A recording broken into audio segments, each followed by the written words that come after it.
Alright, so another way of solving a quadratic equation that looks like this is completing the square.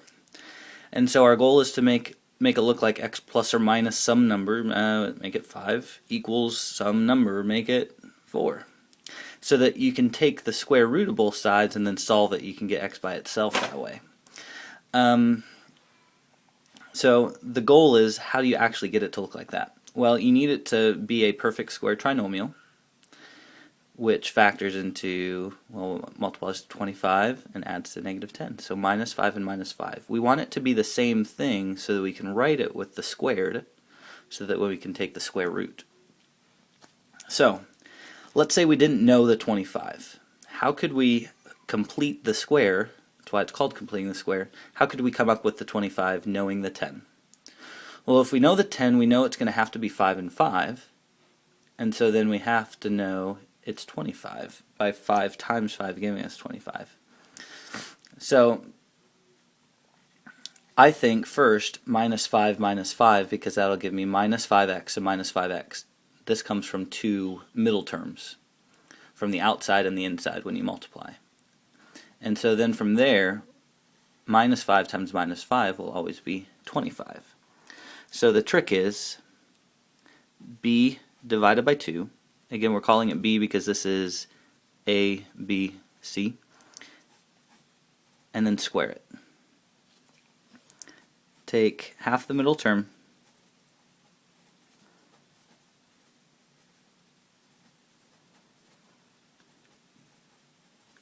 squared.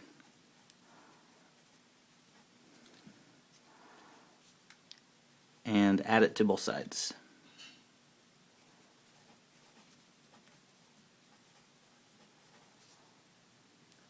Now, I do have to say that you have to note that the trick of taking half the middle term squared only works if a is equal to 1. So, here's how we do it. First we say, okay, well, half of 8, this doesn't factor into something perfect, and so I ditch the 10 to the other side, meaning I subtract 10. Then I have to figure out what goes here, and when I figure out what goes there, I'm going to do the same thing to both sides. And so I know it's going to have to factor into half of 8, so it's going to be plus 4 and plus 4. In order to get that, there needs to be a plus 16 here, because 4 times 4 is 16. Now I can't just randomly add 16 there, so I have to add 16 to both sides. So then we get 6. So I can write that as x plus 4 squared equals 6. And the whole reason we did it was because of this, to get it to something squared. So coming up with the 16 is the completing the square part. Now take the square root of both sides. When you take the square root, remember, always, always, always, positive and negative. So from here, x, to get x by itself, I have to subtract 4. And so typically we write this as x equals 4 plus or minus the square root of 6. So notice that there are two answers there. 4 plus the square root of 6, which is approximately 6.45, and approximately, and all I'm doing is 4 minus the square root of 6, 1.55. What I want you to remember is, what we're ultimately finding is these are the x-intercepts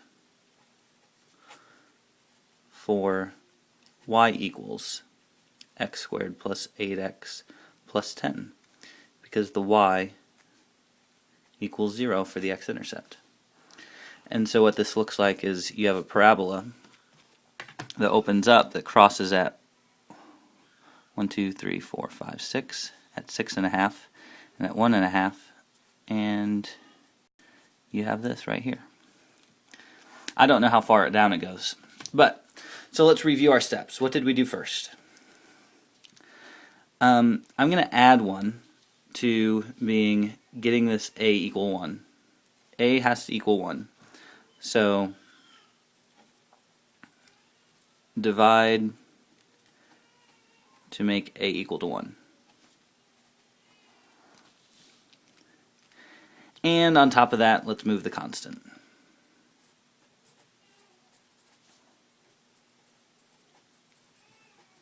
To the other side. When you do that, complete the square.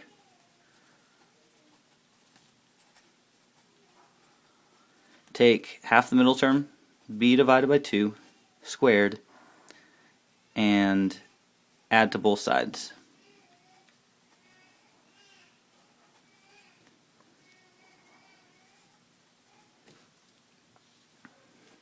So we added b over 2 squared, so that's what we did here when we took half of 8 squared was 16, and we added 16 to both sides.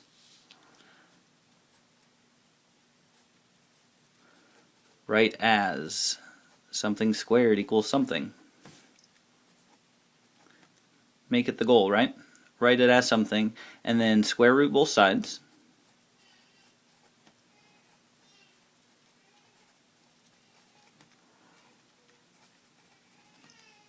Remembering the plus or minus, and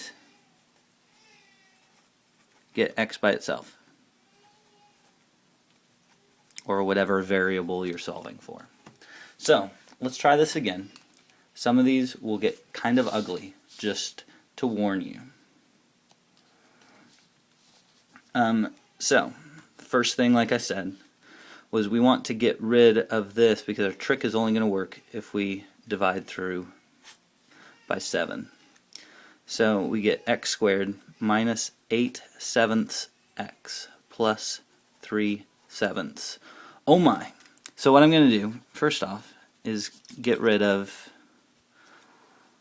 the 3/7 and move it to the other side. 3/7. So this is ugly already. So what I'm going to do is, first off, what is half of 8/7? That's what we need to figure out first, because it's going to be x minus and x minus. So 8/7 divided by 2 equals 8. Rather, half of 8 is 4, so 4/7. And actually, if you want to think of it like this, 8/7 times 1/2. And so 4/7 squared. So I'm going to add 16, 4 times 4, over 7 times 7. 16/49. So I'm subtracting 4/7 and 4/7 because together that'll make 8/7. If you didn't have an even number on top, you'd just double the bottom. I said 8/14 to begin with, and that just simplifies to 4/7. So we're adding 16/49 to both sides.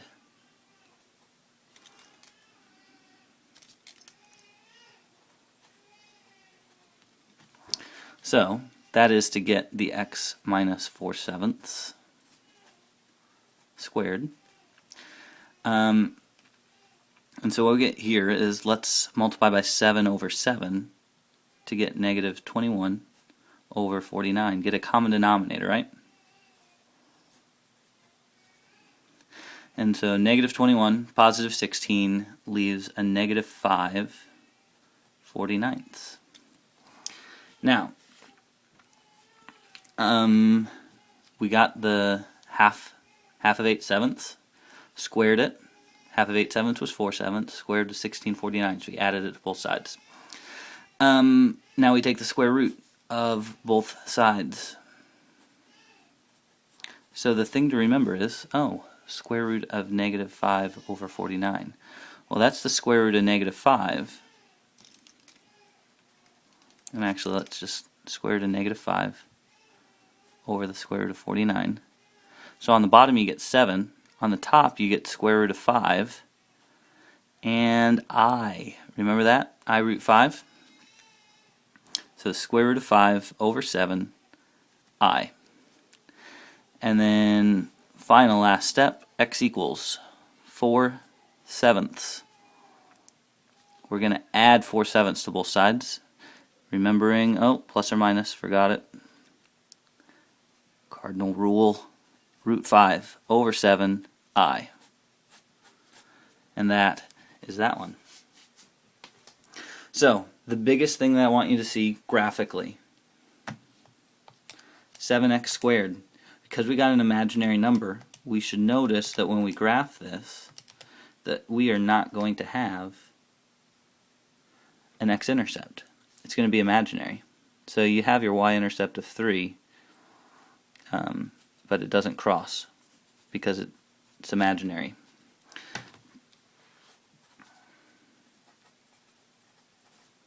Imaginary, so doesn't cross x-axis.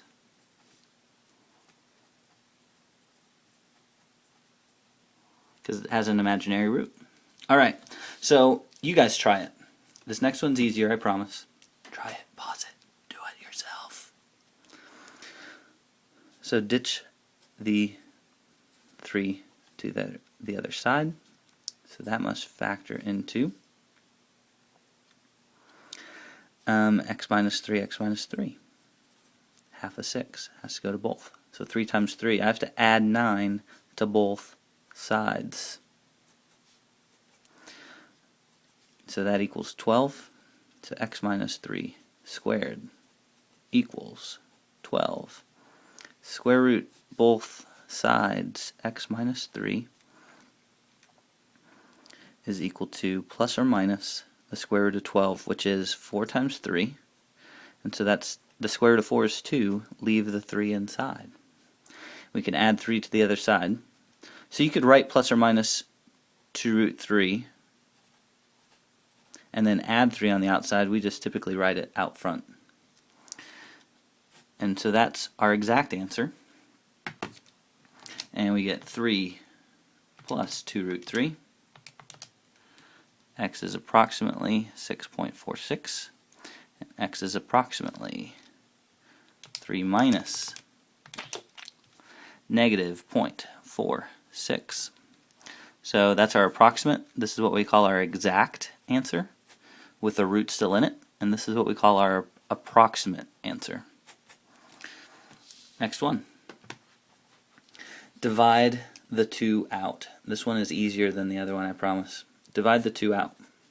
You get x squared minus 6x divided by 2 is 3x equals 16 divided by 2 is 8, and it's negative 8, and then we add it to the other side. So it's easier to work in fractions here. So half of the 3 is going to go in either spot, 3 halves. You can put 1 1/2 there, but the reason I leave it as 3 halves is 3 divided by 2 squared. 3 squared is 9, 2 squared is 4. So what I'm going to do is I add 9/4 to both sides. So we're going to get x minus 3 halves squared on this side, and then adding to 9/4, I'm going to need common denominators. So 4 over 4, I'm going to get 32. 4 times 8 is 32 over the 4. So that's 41. 32 plus 9 over 4.